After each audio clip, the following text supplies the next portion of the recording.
नमस्कार दोस्तों, मैं आपका अपने चैनल एचवीएस स्टडीज़ में स्वागत करता हूं। इस वीडियो में आपके लिए 4 अप्रैल 2022 का करंट अफेयर लेकर आ गया हूं। साथ में हम स्टैटिक जीके और रिलेटेड करंट अफेयर का रिवीजन करते हुए चलेंगे। अगर आप इस चैनल पर पहली बार आए हो तो आपसे अनुरोध है, चैनल को सब्सक्राइब कर लीजिएगा। वीडियो अच्छी लगे तो वीडियो लाइक करके ज़रूर जाइएगा। लास्ट में आपके लिए क्विज़ रखा है, उस क्विज़ को ज़रूर सॉल्व कीजिएगा। चलिए बात करते हैं लास्ट डे के क्विज़ की। तो लास्ट डे आपसे क्वेश्चन पूछा गया था, who's bagged BBC Indian sports women of the year award 2021। तो आप सभी ने आंसर मीराबाई चानू दिया था और मीराबाई चानू ही सही आंसर है। आपको बता दूं, जो इमर्जिंग प्लेयर बीबीसी के द्वारा इमर्जिंग प्लेयर अवार्ड दिया गया सैफाली वर्मा को और लाइफ टाइम अचीवमेंट अवार्ड दिया गया कर्नम मल्लेश्वरी को। आप सभी ने सही आंसर दिया था और डिटेल में दिया था। आज के पहले क्वेश्चन की बात करें तो आज का पहला क्वेश्चन है, which state would be hosting 83rd national table tennis championship 2022। तो 2022 में 83rd नंबर का नेशनल टेबल टेनिस चैम्पियनशिप किस स्टेट के द्वारा ऑर्गेनाइज कराई जाएगी? तो आंसर यहाँ पर हो जाएगा, मेघालय के द्वारा इस टूर्नामेंट को, इस चैम्पियनशिप को ऑर्गेनाइज कराई जाएगी। जो यहाँ के चीफ मिनिस्टर हैं संगमा जी, उनके द्वारा इसको लॉन्च किया गया। आपको ध्यान रखना है, यहाँ पर जो इसकी कैपिटल है शिलोंग, वहाँ पर 18 से 25 तक इसको ऑर्गेनाइज कराने का रखा गया है। आपको ध्यान रखना है, टेबल टेनिस टूर्नामेंट है, वर्ल्ड का लार्जेस्ट टेबल टेनिस टूर्नामेंट है। ठीक, चलिए आगे बात करें तो जो यहाँ पर स्टेट संबंधित स्पोर्ट्स से रिलेटेड क्वेश्चंस बने हैं उसको रिवाइज कर लेते हैं। जैसे पहला क्वेश्चन पढ़ लिया। दूसरा क्वेश्चन है, कनाडा जो कि फुटबॉल वर्ल्ड कप में 1986 के बाद पहुँचने वाली, काफ़ी दिनों बाद ये पहुँचने वाली टीम बनी है, याद रखना है। मैक्स वर्स्टप्पन 2022 के सऊदी अरेबिया की कारों की रेस जीते हैं, याद रखना है। नीदरलैंड के प्लेयर हैं। Saif under 18 women championship title 2022 को इंडियन वुमेन टीम के द्वारा जीत लिया गया। आपको बता दूं, इसको झारखंड में ऑर्गेनाइज कराया गया था। स्विस ओपन बैडमिंटन टाइटल 2022 को पीवी सिंधु ने जीता है। World tennis number one player है एस्ले बाल्टी वुमेन में, इन्होंने रिटायरमेंट की घोषणा कर दी है। ऑस्ट्रेलिया से बिलोंग करते हैं। लक्ष्य सेन ने रनर अप के रूप में अपना जो टूर्नामेंट है फिनिश किया। कौन सा tournament? All England champions tournament. अलेक्सन से हारकर, अलेक्सन गोल्ड मेडल जीते और लक्ष्य सेन सिल्वर मेडल यहाँ पर जीते थे। Indian super league Hyderabad FC ने अपनी पहली ट्रॉफी जीती है, याद रखिएगा। बहरेन ग्रैंड प्रिक्स जो कारों की पहली रेस है साल की, उसको चार्ल्स लेक्लेयर ने जीत लिया। फरारी चलाते हैं, एग्ज़ाम के लिए इम्पॉर्टेंट है। Pankaj Advani Asian billiards title को 8th बार जीते हैं। आगे बात करें, अगला क्वेश्चन है, Chandrapur district of which state records 3rd hottest place in the world. तो अभी रिसेंटली में एक ऑर्गेनाइजेशन है, उसके द्वारा नोटिस किया गया कि किस जगह पर टेम्परेचर ज़्यादा है, किस डिस्ट्रिक्ट में टेम्परेचर ज़्यादा है। तो यहाँ पर ऑब्ज़र्व किया गया कि भारत का जो एक स्टेट है उसकी एक डिस्ट्रिक्ट चंद्रपुर डिस्ट्रिक्ट, उस चंद्रपुर डिस्ट्रिक्ट में 3rd नंबर पे हाईएस्ट हॉटेस्ट टेम्परेचर ऑब्ज़र्व किया गया। और ये जो डिस्ट्रिक्ट है ये महाराष्ट्र में पड़ता है। कहाँ पर? महाराष्ट्र में। पूछा जा सकता है, याद रखिएगा। तो ये जो वेदर की जो रिपोर्ट निकाली गई है एल दोरादो वेदर के द्वारा, एल दोरादो वेदर वेबसाइट के द्वारा। इसने चंद्रपुर जो कि हॉटेस्ट सिटी इन्होंने माना है, 3rd नंबर पे हॉटेस्ट सिटी माना है, जो कि महाराष्ट्र में लोकेटेड है। इसका टेम्परेचर 43.2 डिग्री सेल्सियस था। आप सोच रहे हैं, अच्छा अभी रिसेंटली में आपने बताया था कुवैत हाईएस्ट टेम्परेचर ऑब्जर्व किया गया। बिल्कुल, कुवैत में हाईएस्ट टेम्परेचर ऑब्जर्व किया गया, लेकिन वो जो रिपोर्ट बनाई थी वो किसी और ने बनाई थी। ये रिपोर्ट किसी और वेबसाइट ने बनाई है, इसलिए अलग अलग रिपोर्ट है, ध्यान रखिएगा। तो आपको बता दूं, रीजनल मेट्रोलॉजिकल सेंटर के द्वारा इस रिपोर्ट को जारी किया गया और इसमें आप समझ रहे होंगे कि 3rd, अच्छा चलो ये हो गया, तो फर्स्ट पोजीशन पर कौन है? तो आपको बता दूं, फर्स्ट पोजीशन पर काए सिटी माली की एक सिटी है काए, उसका वो टॉप पोजीशन पर है, 44.4 डिग्री सेल्सियस वहाँ पर टेम्परेचर ऑब्जर्व किया गया। और माली की सेगऊ जो सिटी है उस पे 43.8 डिग्री सेल्सियस ऑब्जर्व किया गया। और चंद्रपुर भारत की सिटी है जो कि महाराष्ट्र में पड़ती है और इसमें 43.2 डिग्री सेल्सियस टेम्परेचर ऑब्जर्व किया गया। और जो कुवैत वाला क्वेश्चन है उसमें 53 पॉइंट समथिंग टेम्परेचर ऑब्जर्व किया गया दूसरी ऑर्गेनाइजेशन के द्वारा।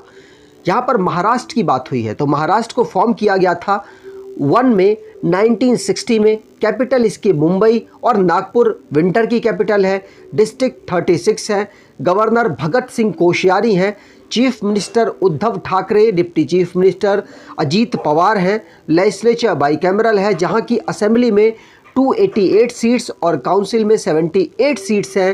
राज्यसभा में 19 सीट्स, लोकसभा में 48 सीट यहाँ से आती हैं। डांस की बात करें तो ढांगरी गाजा, खोली डांस, लावनी डांस, पावादास डांस और तमाशा डिंडी यहाँ के डांस हैं। नेशनल पार्क की बात करें तो Chandoli national park, Gugamal national park, Navegaon national park, Pench national park, Sanjay Gandhi national park और तदोबा नेशनल पार्क यहाँ के नेशनल पार्क हैं। मैप पर देखें तो महाराष्ट्र के साथ गुजरात, मध्य प्रदेश, छत्तीसगढ़, तेलंगाना, कर्नाटका और गोवा अपनी बाउंड्री को टच करते हैं। आगे बात करें, अगर आप एसएससी सीजीएल एग्ज़ाम की तैयारी कर रहे हैं, एक्सपेक्टेड रिपीटेड क्वेश्चंस की ई बुक ढूंढ रहे हैं तो 39 रुपीज़ में आपको 700 क्वेश्चंस का कलेक्शन एक ही ई बुक में प्रोवाइड कराया गया है। अगर आप इसको परचेज़ करना चाहते हैं तो डिस्क्रिप्शन बॉक्स में लिंक है, वहाँ से आप इसको परचेज़ कर सकते हैं। अगले क्वेश्चन की बात करें, who's selected for the prestigious International Telecommunication Union from India. मतलब इंटरनेशनल टेलीकम्युनिकेशन यूनियन में भारत की तरफ से किसको चेयरमैन, वैसे तो वाइस चेयरमैन अभी बनाया गया है लेकिन बाद में चेयरमैन के पद पर इनको बैठा दिया जाएगा। तो इनका नाम क्या है? तो आंसर यहाँ पर हो जाएगा, इनका नाम है क्या? अपराजिता शर्मा। अपराजिता शर्मा जी को इंटरनेशनल टेलीकम्युनिकेशन यूनियन में भारत की तरफ से वाइस चेयरमैन अभी अपॉइंट किया गया है। 2023 से 24 तक के लिए इनको वाइस चेयरपर्सन और उसके बाद चेयरमैन के पद पर 2025 और 2026 में अपॉइंट कर दिया जाएगा। याद रखिएगा, अपराजिता शर्मा को इस पद पर अपॉइंट किया गया है। इम्पॉर्टेंट है, पूछा जा सकता है। इंटरनेशनल टेलीकम्युनिकेशन यूनियन का हेडक्वार्टर जिनेवा स्विट्ज़रलैंड में है और इसको फाउंड किया गया था 1865 में। जो ये इस ऑर्गेनाइजेशन के सेक्रेटरी जनरल होलिन जाओ हैं। आपको बता दूं, जो ये ऑर्गेनाइजेशन है ये दुनिया में जो टेलीकम्युनिकेशन का नेटवर्क है उसको कंट्रोल करने में मदद करती है।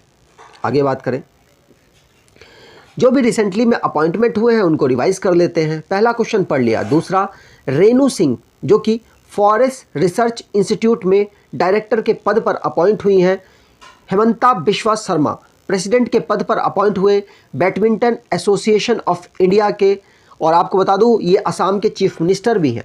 शशि सिन्हा जो कि चेयरमैन अपॉइंट किए गए broadcast audience research council India में। गिलबर्ट होंगबो जो कि डीजी अपॉइंट हुए हैं इंटरनेशनल लेबर ऑर्गेनाइजेशन के। विनोद जी गांधारे को एडवाइज़र अपॉइंट किया गया डिफेंस मिनिस्टर में। नाटो के जो इस समय पर हेड हैं जेन स्टोलनबर्ग, इनका 1 साल का कार्यकाल बढ़ा दिया गया। हिसाशी तकेचू जो कि एमडी और सीईओ के रूप में मारुति सुजुकी में अपॉइंट हुए हैं। भारत की एक इकोनॉमिस्ट है जयंती घोष जो कि यूनाइटेड नेशन के एडवाइजरी बोर्ड में मेंबर के पद पर अपॉइंट हुई हैं। आगे बात करें, अगला क्वेश्चन है, world's biggest electric cruise ship made its maiden voyage in which country. तो आपको बता दूं, जो दुनिया की सबसे बड़ी इलेक्ट्रिकल क्रूज शिप को बनाया गया किस कंट्री के द्वारा? तो आंसर यहाँ पर हो जाएगा चाइना। ये बड़े काम अभी उन्होंने बनाया रिसेंटली में, बहुत बड़े काम कर रहे हैं खैर वो। तो चाइना में दुनिया की बिगेस्ट इलेक्ट्रिक क्रूज शिप को लॉन्च किया गया। आपको ध्यान रखना है पूछा जा सकता है। यहाँ पर बात की जाए इसको किसके द्वारा बनाया गया, तो आपको बता दूँ कंटेम्प्रेरी एम्प्रेक्सिस टेक्नोलॉजी के द्वारा इसको डेवलप किया गया और इसमें 7500 किलोवाट आवर का जो एक पूरा बैटरी है वो इसमें सेटअप की गई है और इसको यांगसे रिवर पे मतलब लोड किया, मतलब वहाँ पर इसको चलाया जाएगा, मतलब फर्स्ट टाइम यहाँ पर चलाया गया है, ध्यान रखना है। चाइना के द्वारा ऐसे काम किए गए हैं, इंपॉर्टेंट हो जाते हैं। चाइना की बात करें तो कैपिटल इसकी बीजिंग, करेंसी इसकी रेनमिनमी और प्रेसिडेंट सी जिनपिंग है। अगले क्वेश्चन की बात करें, which state become India's top vegetable producer. तो देखिए पिछले साल जो टॉप वेजिटेबल प्रोड्यूसर था वो था वेस्ट बंगाल, लेकिन इस साल की जो रिपोर्ट आई है उसमें उत्तर प्रदेश ने वेस्ट बंगाल को पीछे छोड़ दिया और अब ये वेजिटेबल प्रोडक्शन में टॉप पोजीशन पर पहुंच चुके हैं। याद रखिएगा, पहले आंध्र प्रदेश वेस्ट बंगाल का नाम आता है, लेकिन अब इस साल उत्तर प्रदेश ने टॉप प्रोड्यूसिंग की है वेजिटेबल्स में।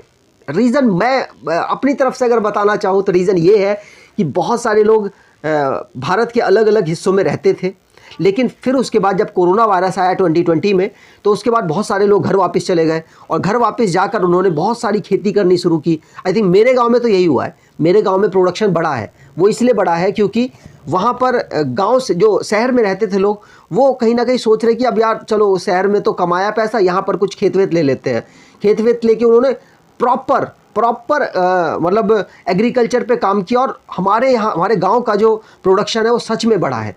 तो उत्तर प्रदेश अगर बढ़ा है, उत्तर प्रदेश का वैसे मैं रहने वाला हूँ उत्तर प्रदेश के फतेहपुर का, तो वहाँ पर प्रोडक्शन बढ़ा है। तो मुझे लगता है कि ऐसा ही उत्तर प्रदेश में भी हुआ होगा और रिपोर्ट में भी दिख रहा है। Uttar Pradesh largest vegetable producer बन चुका है, वेस्ट बंगाल को इसने पीछे छोड़ दिया है। वैसे अगर फ्रूट्स की बात की जाए तो फ्रूट्स में आंध्र प्रदेश पिछली बार भी टॉप कर गया था और इस बार भी ये टॉप कर गया है। आगे बात करें, रिसेंटली में जो भी रैंकिंग से रिलेटेड क्वेश्चंस बने हैं उनको रिवाइज कर लेते हैं। उत्तर प्रदेश वाला क्वेश्चन हमने पढ़ लिया। विराट कोहली जो डफ and फेल्प celebrity brand valuation report में टॉप कर गए हैं। Hurun global under 40 self made billionaires 2022 की रिपोर्ट जारी हुई, जिसमें 4th पोजीशन पर भारत है। यूएनईपी ने एक रिपोर्ट जारी की जिसमें ढाका को सबसे ज़्यादा नॉइस पॉल्यूटेड सिटी बताया गया और भारत की मुरादाबाद को जो हाईएस्ट नॉइस पॉल्यूटेड सिटी बताया गया। मुरादाबाद उत्तर प्रदेश में है। नीति आयोग ने एक्सपोर्ट प्रिपेयर्डनेस इंडेक्स को जारी किया जो कि गुजरात इस पर टॉप पर है। IQ air 2021 world air quality report जारी हुई जिसमें दिल्ली दुनिया की मोस्ट पॉल्यूटेड सिटी मानी गई। नाइट फ्रैंक ने एक रिपोर्ट जारी की जिसमें भारत की 51 रैंक थी global house price index Q4 2021 के लिए। United nation world happiness report जारी हुई जिसमें भारत की रैंक 3 पायदान बढ़िया हुई है। पिछले साल 139 थी, इस साल 136 है। टॉप पर उसी तरीके से फिनलैंड पहले भी था और अभी भी है। Deloitte global power of retailing 2022 में रिलायंस की पोजीशन 56 रही और इसमें वालमार्ट टॉप पर रहा। अगले क्वेश्चन की बात करें, विच ब्रांड अनवील्स ऑफिशियल अल रहला FIFA world cup ball for Qatar 2022।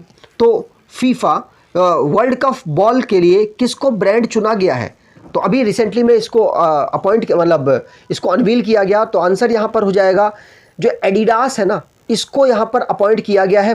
जो ये कि बॉल वगैरह ये प्रोवाइड अप कराएंगे, मतलब इनकी जो बॉल है, इनका जो ब्रांड है बॉल में अब लग के आएगा।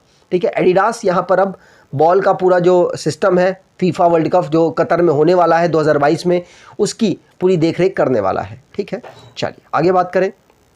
अगला क्वेश्चन है, which state government tie up with Samsung to start sports digital experience centre?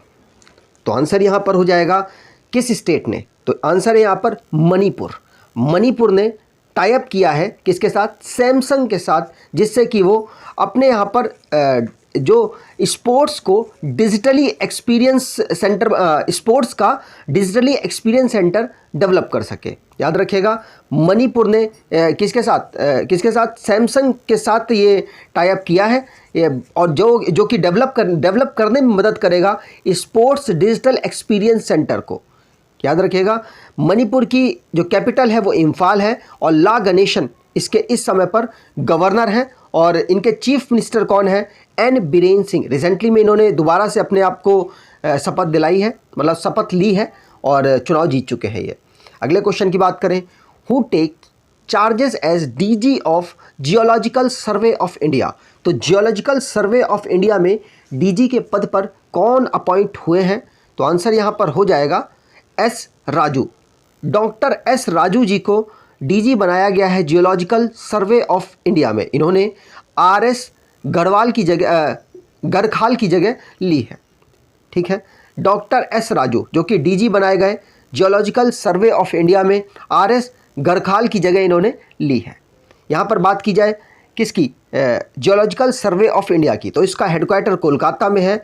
इसको फाउंड किया गया था 1851 में, और इसके फाउंडर थे थॉमस ओल्डहम। आगे बात करें, अगला क्वेश्चन है, recently cabinet approves increase in dearness, मतलब डीए और डीआर, मतलब डीए मतलब होता है डियरनेस अलाउंस और डियरनेस रिलीफ बाय 3%, 3% इंक्रीज किया गया। अब कितना हो चुका है?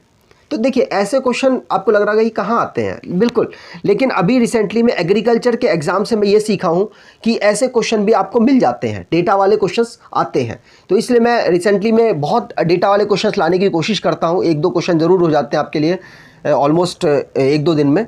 तो आपको ध्यान रखना है कि 3% इंक्रीज़ हुआ है, और पहले था 31%, लेकिन अब हो चुका है 3%। जब इंक्रीज़ होगा तो 34% हो जाएगा। तो डी ऑप्शन यहाँ पर बिल्कुल सही हो जाएगा। ठीक है, पहले 31% था, रिसेंटली में इसको इंक्रीज़ किया गया, और अब ये 3% इंक्रीज़ होकर 34% हो चुका है, जो कि जो मिनिस्टर है, प्राइम मिनिस्टर है नरेंद्र मोदी जी, उनके चेयरमैनशिप पर इसको इंक्रीज़ किया गया है। आगे बात करें आज के क्विज की, recently living root bridge of which state included tentative list of world heritage site. तो आपको वर्ल्ड हेरिटेज साइट में कौन सी साइट को टेंटेटिव लिस्ट में डाला गया है, जो कि कौन सी है, लिविंग रूट ब्रिज है, किस स्टेट की है? तो आपको कमेंट बॉक्स में डिटेल में आंसर देना है। अगर आपको ये वीडियो अच्छी लगी है तो आपसे अनुरोध है, वीडियो को लाइक कर दीजिएगा, चैनल को सब्सक्राइब कर लीजिएगा, और एटलीस्ट अपने कुछ दोस्तों तक वीडियो को शेयर ज़रूर कीजिएगा। धन्यवाद।